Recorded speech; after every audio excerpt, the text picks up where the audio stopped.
Bienvenue dans cette nouvelle vidéo pour les énergies du mois de septembre. Je suis très heureuse de réaliser cette vidéo pour vous. Je suis aussi très curieuse de voir mais voilà, qu'est-ce qui va se passer pour septembre. Personnellement, je trouvais que le mois d'août, il était long. Je ne sais pas pourquoi, mais en tout cas, c'est la sensation que j'ai eue. Et là, maintenant, j'ai hâte de voir avec vous qu'est-ce que septembre va nous garder, qu'est-ce qu'il faut qu'on sache. Donc, un message à mes guides, aux êtres de lumière. Merci de nous donner mes informations concernant le mois de septembre pour toutes les personnes qui regardent cette vidéo. Qu'est-ce qu'on a besoin de savoir?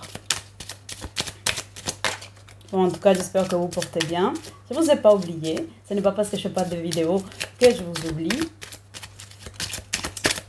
Alors, oh là là, voyage. Qu'est-ce qu'on a d'autre?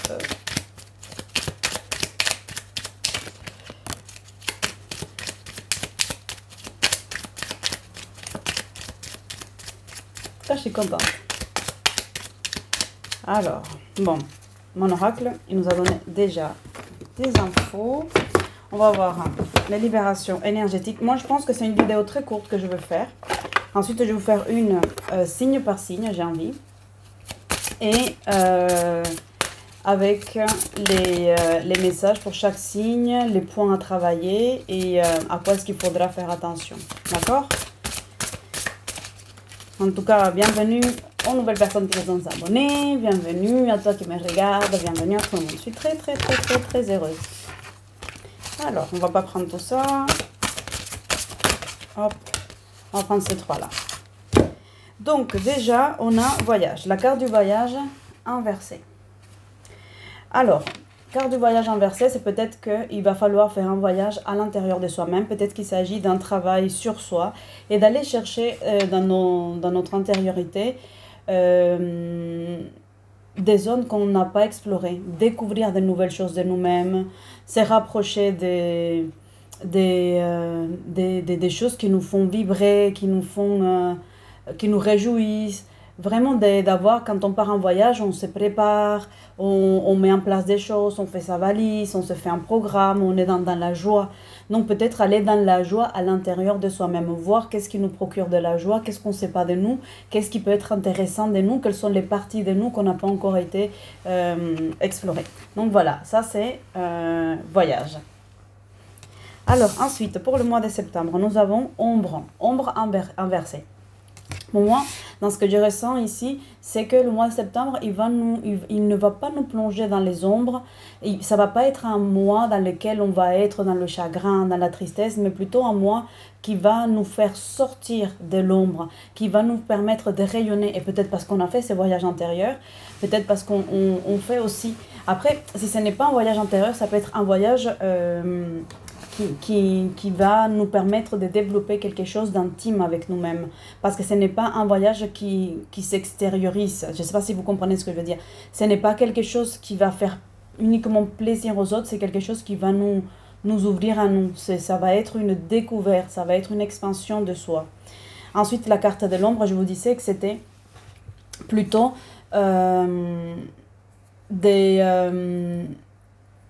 c'est comme si les ombres, elles allaient s'écarter, comme si maintenant on s'orientait vers quelque chose de plus lumineux, parce qu'on a conscientisé les choses qui nous font souffrir, on a conscientisé les blessures, et peut-être que le fait de les avoir conscientisées, ça va nous permettre aussi d'avancer et de développer d'autres capacités, d'autres techniques, d'autres méthodologies, d'autres stratégies pour ne plus stagner et rester dans un point neutre. Là, dans le mois de septembre, je sens qu'il va y avoir de l'action qui va se mettre en place, on va agir, on va mettre en place des choses, on est conscient qu'il y a un problème, et on va prendre les précautions nécessaires pour pouvoir avancer. Ensuite, balance, mais la balance inversée. Donc, ici, je pense que le mois de septembre, il va y avoir beaucoup d'intériorité. Ce n'est pas un mois dans lequel on va être vraiment avec l'autre.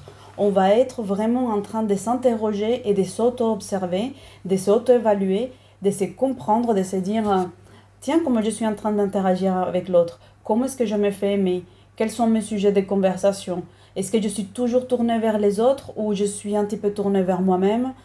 Est-ce que je suis toujours en train de proposer des services ou est-ce que les autres aussi, ils viennent à mon aide? C'est-à-dire d'établir un équilibre dans nos relations. Le mois de septembre, ça va vous permettre en fait d'ouvrir les yeux sur votre façon d'entrer en relation avec les autres personnes. Ça va être un mois où vous allez maintenant conscientiser la façon que vous avez de vous attacher. Est-ce que vous attachez à des personnes que vous voulez sauver? Est-ce que vous attachez avec des personnes qui veulent vous sauver? Est-ce que vous attachez avec des personnes qui vous acceptent tel que vous êtes et que vous n'avez pas besoin de jouer un rôle, que vous êtes vous-même? Donc, le mois de septembre, je sens qu'il va y avoir beaucoup d'authenticité. Il y a des masques qui vont tomber.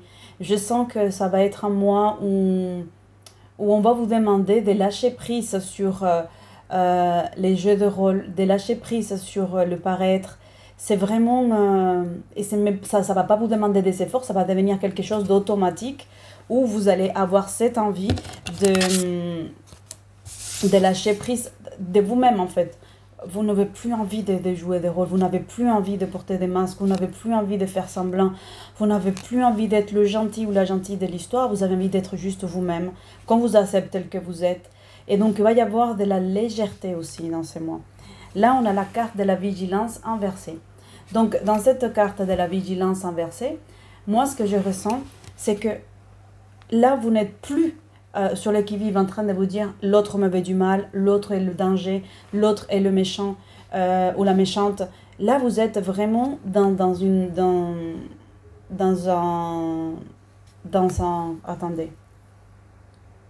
position de force. C'est comme si vous êtes en train de prendre racine.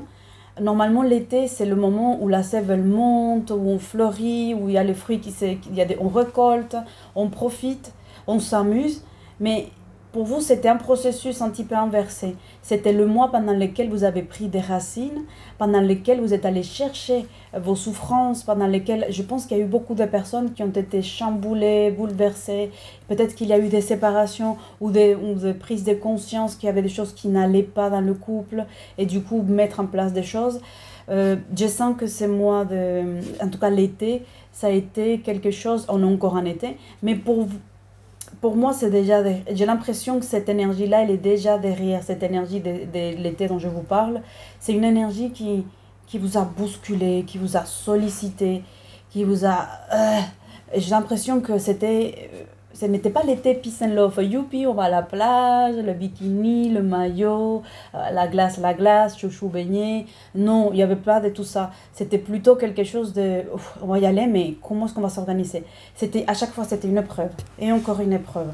Ce n'était pas quelque chose de léger. Et là, maintenant, ce manque de légèreté qu'il y a eu pendant l'été, ça vous a permis de vous enraciner, ça vous a permis d'aller chercher dans la profondeur de vous-même, de votre intériorité, quelle était votre force, que vous êtes pas, que vous n'êtes plus à vous dégonfler, vous n'êtes plus à vous démoraliser, vous dites ok, j'ai traversé des choses dures, mais maintenant je prends racine, je prends force et je peux avancer. Et toute cette souffrance que j'ai vécue, mais maintenant je ne la veux plus. C'est comme si vous dites ciao, ça j'en veux pas. Donc septembre, on a encore des énergies de l'été, on a encore les énergies festives, mais ça va être après avoir pris ces racines que vous avez fait. Là maintenant, on a la carte de la bienveillance. Donc dans cette carte de la bienveillance, moi ce que je ressens, c'est justement, aujourd'hui vous avez fait un choix, vous êtes choisi et je vous félicite. Vous avez décidé de vous choisir vous-même au lieu de choisir le voisin, la voisine, au lieu de choisir le copain, la petite copine, votre animal de compagnie. Vous avez décidé de laisser tout tomber et de dire allez tous là-bas, loin de moi, je me choisis moi en fait. Je m'occupe de moi. Et attention, les personnes qui n'ont pas fait ce choix, qui n'ont pas été dans la bienveillance avec soi-même, alors je vous l'ai dit de suite, je n'ai même pas encore ouvert les deux autres cartes, je ne les ai pas ouvertes. Vous avez reçu des claques de la vie. Et c'est quoi les claques de la vie? Les claques de la vie, ce sont des blessures.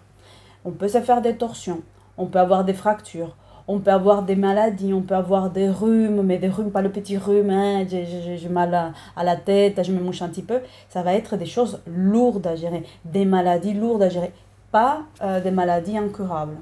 Parce que d'abord, la vie, elle vous donne la possibilité de dire maintenant que tu es au lit, maintenant que tu sais que tu vas pas bien, que tu es obligé d'aller chez le médecin, de prendre un traitement, tu vas peut-être te poser la question, pourquoi ça s'est passé là? Pourquoi je suis malade? Qu'est-ce que ça veut dire? Et je vous invite à vous poser ce genre de questions. Donc les personnes qui n'ont pas été dans la bienveillance avec soi-même, ils ont eu de gros pépins de santé.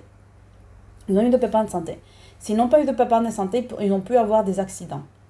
Parce que l'univers, il veut que vous appreniez. L'univers, il veut vous pousser à la bienveillance, à l'amour de soi, au respect de soi. Et quand vous n'y allez pas, eh bien ça vous trinquez. D'accord? Donc, les personnes qui ont su et qui ont réussi cette épreuve, félicitations. Bravo, applaudissements. Je retire mon chapeau pour vous. Et je vous encourage à continuer dans cette voie-là. Les autres personnes qui malheureusement ont eu des accidents, qui ont eu des maladies, des fractures, des torsions, ce sont des avertissements en fait de l'univers qui vous dit « Oh, stop, quand est-ce que tu t'es choisi toi? Tu es en train de retomber dans tes vieux schémas. » Donc ces personnes-là, bienveillance. Ayez de la bienveillance avec vous. Stoppez. Posez des limites aux autres et choisissez-vous. Choisissez du temps de repos. Choisissez avoir du temps pour vous faire à manger, pour vous donner de l'affection, pour faire des choses qui vous font plaisir. Et forcez-vous, parce que des fois, les gens me disent « Mais il n'y a rien qui me fait plaisir, maintenant j'ai plus de sens à la vie. » Mais l'appétit vient en mangeant, les amis. Donc, allez vous promener en forêt, allez visiter une montagne, faites au pif, ben tiens, je vais aller là. Et là, vous allez découvrir de nouvelles choses, parce que vous allez renouveler l'énergie. Le Dalai Lama disait que il était conseillé d'aller au moins une fois dans l'année dans un endroit où on n'a jamais été. Vous vous rendez compte de toutes les belles choses qui sont à découvrir et au lieu de ça, qu'est-ce qu'on fait? On rumine. Et même si vous ruminez pendant que vous allez visiter le nouvel endroit, vous aurez découvert de nouvelles choses, vous serez imprégné de nouvelles énergies. Donc je vous invite à découvrir de nouveaux endroits, à aller voir de nouvelles choses, aller connaître, déguster un plat, oser. Quand vous êtes dans un restaurant, osez une nouvelle boisson, sortez de vos rituels, de faire toujours la même chose, manger toujours la même chose, à la même heure. Changez, découvrez, il faut renouveler les énergies. Avec bienveillance, ça ne veut pas dire que si vous avez un budget, je ne sais pas, des 10 pommes, vous allez, parce qu'il y a différentes monnaies, je ne veux pas m'amuser à parler d'euros, de francs, de dollars, non, c'est bon, des roupies, c'est bon, ou de pesos. Vous avez 10 pommes, et que avec ça, vous pouvez vous permettre, je ne sais pas, un coca, n'allez pas prendre du champagne, parce que si le champagne vous coûte 15 pommes, voilà, vous n'allez pas être bien. Donc, soyez quand même raisonnable, mais autorisez-vous à découvrir de nouvelles choses. Autorisez-vous à vous faire plaisir, à vous dire « je le mérite ». Et ne pas vous dire « ah, il faut que je fasse des économies ». Ça ne veut pas dire qu'il faut tout claquer. Ça veut dire qu'il faut se faire un budget. Je prends soin de moi et je me fais plaisir. Parce que sinon, vous travaillez pour quoi en fait? Vous travaillez que pour payer des factures? C'est important d'avoir dans votre budget, à un côté, une enveloppe dans laquelle vous mettez « je me fais plaisir ». Je m'occupe de moi. Et c'est pas « je m'occupe de mon fils, de ma fille, de mon chat, de mon lapin, de ma chèvre ». Non, non, non. Vous vous occupez que de vous. À un moment où vous êtes qu'avec vous-même. Faites un plaisir juste vous. Ensuite, guérison émotionnelle inversée. Donc, guérison émotionnelle. Là, on parle d'une guérison à l'intérieur de soi. Vous allez me dire, oui, mais si c'est émotionnel, c'est à l'intérieur. Non, parce que ça peut être une guérison émotionnelle par rapport à ce que vous voyez des autres, ce que vous ressentez des autres. Et là, en fait, on est en train de vous dire, vous êtes en train de guérir des blessures émotionnelles internes. Vous avez pris conscience qu'il y a des choses qui n'allaient pas, qu'il y avait des choses qui dérapaient.